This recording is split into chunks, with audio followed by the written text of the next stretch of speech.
신앙이 아주 얇은 사람이라 제가 감히 나와서 무슨 말씀 드릴 건 없고, 제가 경험담을 좀 말씀드리겠습니다.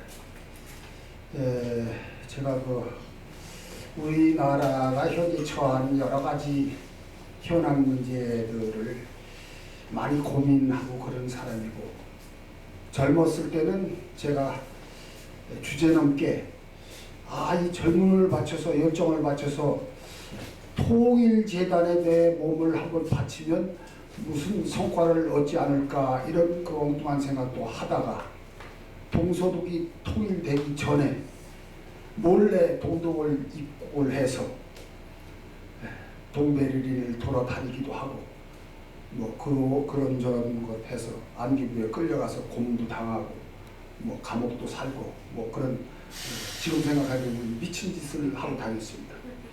근데 지금 제가 반성하는 것은 이 통일이라고 하는 것은 인간이라든가 어떤 정책적인 것 가지고서는 되는 것이 아니고 이 하늘이 하는 일이다. 근데 하늘이 하는 일을 인간들이 임의적으로 이걸 앞당기려고 하니까 안 되는 거구나. 그래서 제가 늦게 70이 넘어서 깨우쳤습니다. 통일이라고 하는 것은 인간의 영역이 아니고 하늘의 영역이다. 바로 그 하늘의 영역이라고 하는 것은 시간을 말한다.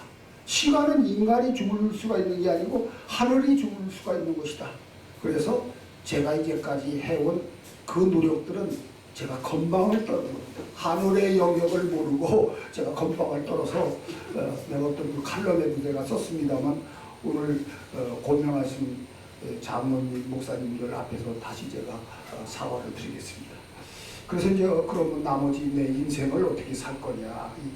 제가 또 일을 하기를 좋아하는 사람이고 또 재야 사학자고 그래서 여러 가지를 생각하다가 요즘에 우리 이제 1월 29일 날 발기인 대회를 한 한국 현안 문제 대책 협의회라는 것을 만들어서 이제 본격적으로 일을 한다. 근데 가장 중심되는 것은 우리나라 인구가 자꾸 감소를 하고 젊은이들이 시집장가를 안 가려고 하고, 시집장가를 간다고 해도 새끼 낳기를 싫어하고, 또 농어촌 총각들은 장가를 들으려고 하는데 색시가 없고, 그래서 이런 문제를 어떻게 해결할 거냐.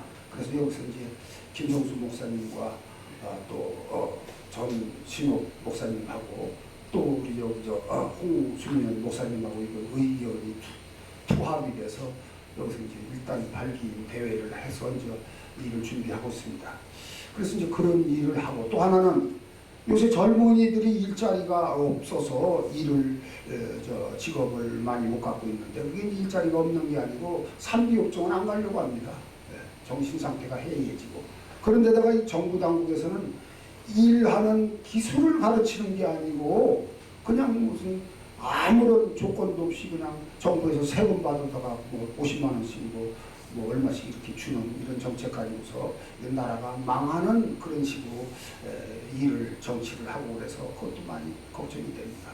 그런데 이제 제가 역사학자이기 때문에 중국의 동북삼성 연해주 일대, 거기 옛날에 고구려 발해 땅이기 때문에 그 역사 연구를 하다 거기를 가보니까 너무도 넓은 땅이 있고 자원이 너무도 많고, 러시아 당국에서도 당신 같은 사람이 와서 여기서 기업을 일으켰으면 좋겠다 해서 우리나라 뜻 있는 젊은이들을 거기 이제 몰고 가려고 그럽니다. 또 하나, 요새는 이제 50대 아니면 55세쯤 되면 정년퇴직을 하는데 회사에 다니다가 그 사람들이 나오는 정보가 백수가 됩니다. 그래서 그 사람들을 또 몰고 가서 그런 일을 하려고 하는데 그것도 만만치 않은 일입니다. 그래서 제가 과거에 1980년도, 1979년도에 박정희 대통령이 시해를 당했는데 그 당시에 제가 이제 공직에 있었어요. 1980년대 그 이듬해에 우연찮게 당국으로부터 교육 출장을 받아서, 제가 원하던 것도 아닌데 한번 이스라엘 가서 교육을 좀 받고 와라. 그래서 제가 이스라엘에 우연히 교육을 받게 돼서 성지순례를 제가 완벽하게 했습니다. 아주 꼼꼼하게 했습니다. 그래서 성지순례에 대해서 저보고 얘기하라고 하면 줄줄줄줄줄 지금도 많이 나옵니다. 그런데 그때 이제 지금도 기억에 남는 것은 그 아까도 성경책을 이렇게 보다 보니까 그 뒤에 홍해바다 그림이 나오는데 그 홍해바다가 육지에서 이제 끝나는데 시작점 거기에 이제 요르단하고 이렇게 합쳐진 거기인데 거기에 아카바라는 도시가 있어요. 근데 그 도시에 가면은 국경이라는 개념이 별로 없이 하여튼 뭐 이렇게 이스라엘 사람들하고 또 아랍 사람들 중에서는 이스라엘하고 요르단하고는 관계는 그렇게 나쁘지 않습니다. 근데 이렇게 통행하고 그러는데 별로 지장이 없고 그런데 하여튼 거기 가서 이스라엘은 이제 뭐 이스라엘 달력으로 해서 뭐 설을 지고 그러는데 하여튼 거기서 그 당시에 이스라엘 신정을 제가 이제 거기 쉬고 그런 것을 이제 가보기도 이제 했습니다. 그런데 그때 제가 이제 거기를 가서 느낀 것은 구약 성경을 저도 이제 읽어본 사람이고 얘기를 들어서 야 여기서 그 누가 그랬죠? 모세가 그랬습니까? 네. 이렇게 저기 단장으로 탁 내리치니까 바다가 쫙 갈라져 가서 이렇게 걸어갔다는 홍해. 거기 가서 야 바로 여기 역사적인 곳이구나 이런 것도 저 느끼고 그랬는데 그때 제가 교육 출장을 받을 때 무슨 생각을 많이 했냐면 우리가 이제 서양사를 읽어보면 이 소위 이제 우리보다 과학 문명을 발전시킨 서양사의 그 근본은 헤브라이즘과 헬레니즘이 근본이다.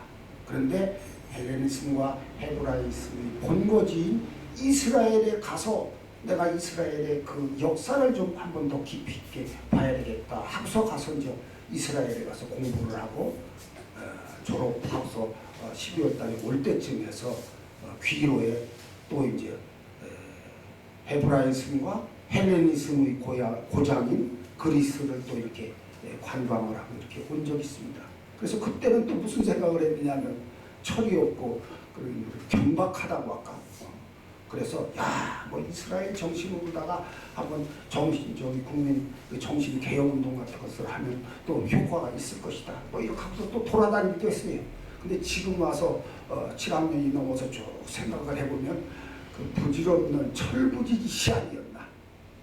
인간이 지 한계를 모르고 신의 영역을 감히 침범해서 이리왈 저리왈 하고 왔지 않는가 이런 생각을 하면서 참 젊어서 내가 부질없는 일을 많이 했구나 이런 생각을 하면서 여기 존경하는 홍순명 목사님, 김성수 목사님, 전신옥 목사님, 저 유 목사님은 무슨 유신지는 모르지만 또 여성 유 목사님 또 만나 뵙고 저 뒤에 계신 목사님 조남은 내가 잊어먹었어 몇 번 뵙고 그래서 이제 이런 훌륭하신 목사님들하고 감히 제가 여기서 이렇게 말씀드리는 것도 상당히 죄송합니다만 이렇게 마이크를 말할 수 있는 기회를 주셔서 대단히 영광이고 감사합니다. 열심히 한번 하겠습니다. 감사합니다.